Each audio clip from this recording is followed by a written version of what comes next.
I knew something was off before I even turned on a Briarwood Lane because traffic just didn't happen there. That neighborhood was the kind of place where people waved at each other from golf carts and complained if somebody's trash can stayed out past sunset. So seeing a line of brake lights stretching around the corner felt wrong immediately. Then I saw the barricade. Bright orange, concrete blocks on both sides. Reflective tape wrapped around it like somebody wanted to make absolutely sure no one missed the message hanging in the middle. No access. Authorized by the Ashton Ridge HOA. I just sat there in my truck for a second staring at it. Engine running, trying to process what I was looking at because that driveway behind the barricade was mine. My house sat at the very end of that road, tucked behind a line of old oak trees on about 3 acres of land my grandfather bought back in the 70s, long before Ashton Ridge existed. Back then it was just county land and dirt roads, and people minded their own business.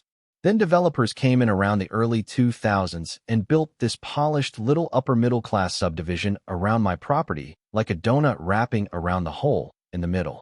Big stone entrance signs, decorative lanterns, fake cobblestone curbs, all that stuff people think makes them look wealthy.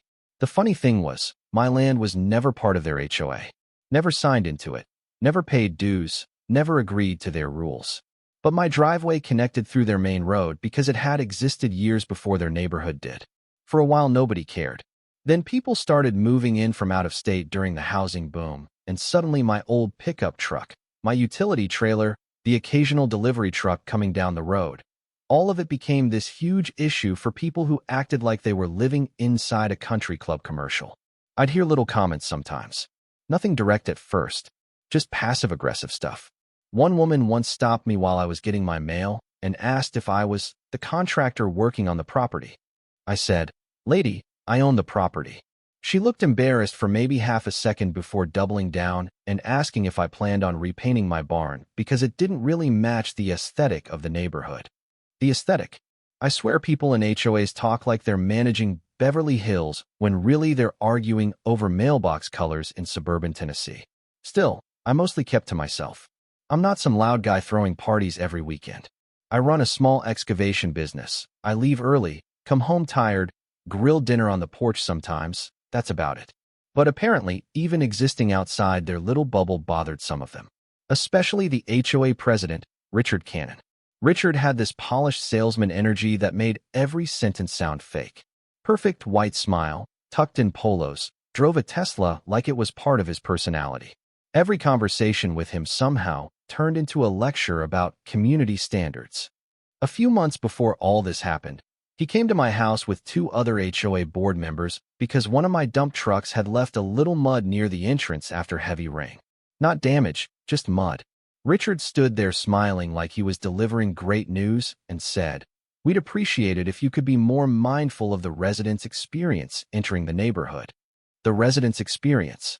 Like they were checking into a luxury resort instead of driving home from Target. I told him I'd hose the road down later and figured that was the end of it. Apparently it wasn't. The week before the barricade showed up, I'd driven out to Arkansas to help my sister move after her divorce. I was gone maybe 4 days total. No warnings, no calls, nothing from anybody. Then I come back and suddenly my driveway's blocked like I'm some trespasser trying to sneak onto my own property. I ended up parking near the mailboxes and carrying bags half a mile down the road, while people peeked through curtains watching me like neighborhood entertainment. I barely slept that night because the whole thing kept replaying in my head. Not even anger at first. Honestly, it was disbelief. I kept thinking, these people cannot seriously believe they have the authority to do this. But the next morning, I walked straight to Richard Cannon's front door, and that's where things went from irritating to personal. Richard answered the door, holding a coffee mug like he'd been expecting me. He actually smiled when he saw me standing there, which somehow made me angrier than if he'd come out yelling. "Ethan," he said, leaning against the doorframe, all casual, "I figured you'd stop by." I told him to move the barricade. Simple as that. No speech, no threats, just move it. He took a sip of coffee first, slow on purpose, then said, "The board voted unanimously that your traffic has become disruptive to the community." I remember laughing a little because it sounded so ridiculous hearing somebody talk about my driveway like it was a national security issue. I said, "You blocked access to my house while I was out of town." And this guy actually shrugged. "Temporary restriction," he said. until we can establish safer usage conditions. Safer usage conditions. I swear HOA people invent phrases the same way lawyers do. I asked him what exactly made my truck unsafe, and that's when his tone changed. Not aggressive, worse. Condescending. Like he was talking to a child who didn't understand how the world worked. He said some residents were concerned that heavy commercial activity near the entrance was negatively affecting property values. There it was. The real issue. Not safety. Not traffic. Property values. Because apparently my existence didn't fit the postcard image they wanted for Ashton Ridge. Then he hit me with the sentence that flipped something in my brain. He said, "You're welcome to submit a request for limited access hours through the HOA Architectural Committee." I honestly thought I misheard him. I said, "You want me to apply for permission to use my own driveway?" And Richard, without missing a beat, goes, "Well, technically the roadway access falls within community oversight." Community oversight. I just stared at him for a second, and the crazy part is, that's when I stopped being mad. Because suddenly I remembered something my grandfather used to complain about years ago while sitting on his porch drinking coffee. He used to say those developers cut corners everywhere they could. Utilities, drainage permits, road paperwork, all kinds of stuff. At the time I never cared because none of it affected me. But standing there listening to Richard talk like he owned the world, this little memory started scratching at the back of my head. I asked him one question. "You sure that road belongs to the HOA?" His smile faded just a little. Tiny crack in the armor. "Of course it does," he said, but it came out too fast. That was enough for me. I left without arguing anymore, which confused him. I could tell he expected a fight. Honestly, I think he wanted one because people like Richard enjoy feeling morally superior. But instead I drove straight downtown to the county records office. Now, if you've never spent time in a county records building, let me paint the picture. Fluorescent lights humming overhead, old maps in dusty drawers, exhausted employees who've seen every property dispute imaginable. I spent nearly 6 hours there digging through easement records and development filings with this older clerk named Marlene, who seemed genuinely entertained by the whole thing. At one point she looked over her glasses at me and said, "Honey, half these subdivisions are built on paperwork held together with duct tape and optimism." Turns out she wasn't wrong. Ashton Ridge's developer had filed initial privatization requests for the roads back in 2004, but the process was never finalized. The county rejected part of the drainage compliance paperwork. The developer went bankrupt 2 years later, and somehow the road stayed classified as a public county access road the entire time. Nobody noticed because the HOA just started acting like they owned it, and everybody accepted it. The signs, the speed bumps, the parking restrictions, technically most of it had never been authorized. I remember sitting there staring at the documents while this slow grin spread across my face because suddenly the entire situation flipped upside down. Richard thought he was enforcing rules inside his private kingdom. In reality, he'd illegally blocked access on a public road. Marlene even printed out the county designation map for me and tapped the paper with her pen. "If you wanted to," she said, "you could make a real headache for them." The thing is, at first I honestly only wanted my driveway unblocked. That was it. But then I thought about carrying groceries half a mile while people watch from their windows. I thought about Richard telling me to apply for permission to enter my own property. And the more I thought about it, the less interested I became in simply fixing the problem. By the next morning, I was sitting in the county transportation office filing a public access clarification request. The woman behind the counter looked confused at first until I handed over the records. After about 20 minutes, she just shook her head and said, "Well, this is definitely public roadway jurisdiction." Within 48 hours, county workers started showing up in Ashton Ridge. You should have seen the neighborhood Facebook page after the first speed bump got removed. People were losing their minds. Somebody posted pictures asking if the county had been hacked. Another person accused the HOA board of failing to protect community integrity, which is suburban code for our fake private neighborhood might have to interact with normal people now. Meanwhile, Richard kept calling me nonstop. I ignored every call. Then came the part that really changed everything. See, public roads don't stay secrets for long anymore because modern traffic systems update fast. Navigation apps pull roadway status from municipal databases and contracted mapping services. So once the county clarified the access status, I made one very legal phone call to a regional roadway data contractor. Nice guy named Luis. I explained the road connected two heavily congested state routes and asked whether updated classification data would affect navigation routing. He laughed and said, "Oh yeah, if this goes public access, traffic apps are gonna love it." 3 days later, new signs appeared at both entrances to Ashton Ridge. Public through street. No access restrictions. That same afternoon, I sat on my porch drinking sweet tea when the first wave rolled through. Delivery vans at first, then commuters, then rideshares cutting through to save 7 minutes during rush hour. By the end of the week, the quiet little streets of Ashton Ridge looked like downtown Nashville at lunchtime. Cars lined both curbs bumper to bumper, horns echoing through the subdivision. People making illegal U-turns near the fountain entrance sign. School buses started rerouting through the neighborhood because traffic algorithms recognized it as a faster connector road. One afternoon, I watched a guy in a plumbing van nearly sideswipe Richard's precious decorative mailbox island, and I'm not proud of this, but I laughed so hard coffee came out my nose. The HOA emergency meetings became neighborhood gossip overnight. Residents were furious, not at me at first, at the board, because suddenly everybody realized the HOA had spent years pretending to have authority they never legally possessed. Then the property value panic started. Real estate agents began warning potential buyers about increased through traffic. Noise complaints flooded the HOA inbox so fast they had to disable comments on the community Facebook page. And through all of it, every single car driving past my house was completely legal. That's the part that drove Richard insane. He couldn't threaten anybody, couldn't tow anybody, couldn't put up signs, because legally, it wasn't his road. About 2 weeks into the chaos, there was a knock at my door just after sunset. I opened it, and there stood Richard Cannon. Except this time the polished smile was gone. His tie was loosened, eyes tired, shoulders tense. For the first time since I'd known him, he looked human.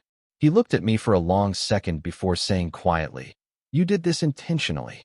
I leaned against the doorway and said, "No, Richard, I just followed the rules." His jaw tightened so hard I thought his teeth might crack. Then he asked me something I honestly never expected to hear from that man. He asked if we could talk. I let him inside mostly because I wanted to hear what desperation sounded like coming out of Richard Cannon's mouth. Funny thing is, the guy who used to speak like he was delivering a TED Talk suddenly couldn't maintain eye contact for more than a few seconds. He stood awkwardly in my kitchen while traffic noise drifted through the windows behind us, which honestly felt poetic. You could hear engines constantly now, tires rolling over pavement, the occasional horn down near the entrance. Ashton Ridge sounded less like a luxury subdivision and more like every normal neighborhood in America. Richard rubbed his forehead and finally said, "This situation has gotten out of hand." I almost laughed. Out of hand. Like this was some natural disaster nobody caused instead of the direct result of their own arrogance. I poured myself a cup of coffee, offered him one out of pure politeness, and he actually said yes. We sat at my kitchen table where my grandfather used to pay bills every Sunday night, and for a minute neither of us said anything. Then Richard surprised me. He admitted the barricade had been his idea, not the board's. His. Apparently complaints had been building for over a year, mostly from newer residents near the front entrance who hated seeing work trucks drive through what they considered an exclusive corridor. That was the actual phrase he used. Exclusive corridor. One resident had apparently threatened legal action against the HOA because my excavation equipment was creating the perception of commercial zoning. I told him my property literally was zoned agricultural commercial mixed use.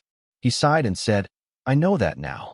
But the part that really explained everything was when he started talking about housing prices. Richard had bought his house during the peak market frenzy, paid way too much for it, then watched interest rates spike while values flattened out. A bunch of residents were panicking quietly because they'd stretched themselves thin financially trying to live in a neighborhood that looked more expensive than it actually was. The HOA board became obsessed with appearances because appearances were all they had left. That didn't excuse what they did, but I'll admit, it made the whole thing feel a little less cartoonishly evil and a little more human. Fear makes people stupid sometimes, especially when money's involved. Richard finally looked at me and said, "What do you want?" Not angrily either, just exhausted. And honestly, by then, I'd already won. The barricades were gone. The whole neighborhood knew the HOA had overstepped. Watching them squirm for 2 straight weeks had scratched most of the revenge itch I didn't even know I had. But there was one thing I couldn't let slide. I told him, I carried groceries down that road while your residents stared at me like I didn't belong in my own home. He nodded slowly, didn't argue, didn't defend himself. So I laid out my terms. First, the HOA would issue a formal written apology acknowledging they had no authority over my driveway or my property access. Second, they'd remove every unauthorized sign and restriction permanently. Third, and this one mattered most to me, they would pay to build a proper sound barrier lined with trees between my property and the main roadway since traffic had permanently increased now. Richard blinked at me a couple times after that last one. Permanently, he asked. I just shrugged. You opened the box, Richard. Hard to close it now. Because that was the truth. Even if the HOA somehow regained partial control later, navigation systems had already learned the route. Drivers had learned the shortcut. Traffic patterns don't magically disappear once people discover a faster option. He sat there quiet for a while before finally saying, the board's not going to like this. I looked out the window at a line of headlights moving past the neighborhood entrance and said, they're really not going to like the alternative. 3 days later, I attended my first and only Ashton Ridge HOA meeting. Technically, I still wasn't part of the HOA, which made the whole thing kind of hilarious. The clubhouse was packed wall to wall with angry residents fanning themselves with printed agendas, while Richard stood at the front looking like a man testifying before Congress. Some people blamed me completely. Others blamed the board. One older guy stood up and yelled, you people spent years pretending we lived behind castle walls. And honestly, that almost started applause. Then Richard did something I genuinely didn't expect. He apologized publicly. Not one of those fake corporate apologies either. A real one. He admitted the board had exceeded its authority and acknowledged that they tried to pressure a homeowner who legally had every right to use the roadway. The room exploded after that. Half the residents looked furious, the other half looked embarrassed. But the craziest moment came from a woman named Denise who lived near the entrance. Apparently, she'd been one of the loudest complainers about my trucks. She stood up, looked directly at me, and said, for what it's worth, I think we forgot this was supposed to be a neighborhood, not a brand.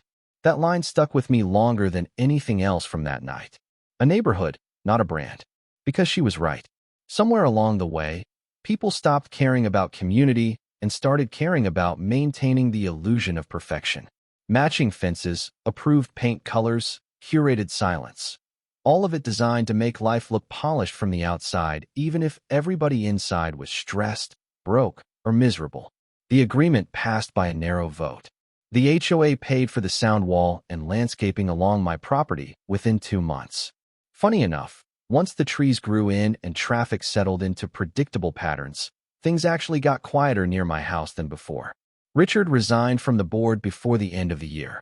Last I heard, he and his wife moved to Arizona. As for Ashton Ridge, the neighborhood never fully recovered its exclusive image, but honestly, that might have been the best thing that ever happened to it. People loosened up after that. Kids played basketball in driveways again. Fewer anonymous complaint letters showed up over stupid stuff. Residents started talking to each other like actual neighbors instead of unpaid security guards protecting property values. And me? I still drive the same beat-up truck down the same road every morning. Only difference now is nobody tries to tell me I need permission to go home. Sometimes I wonder if I went too far. Some people online definitely think I did. Others say the HOA got exactly what it deserved. Truth is, I think both can be true at the same time. But I'll leave that up to you. If you were in my position, would you have stopped after getting the barricade removed? Or would you have done exactly what I did? Let me know in the comments. And if you've ever dealt with an HOA power trip before, I want to hear your story too. Don't forget to like, subscribe, and stick around. Because trust me, this wasn't the last neighborhood war I've ever been dragged into.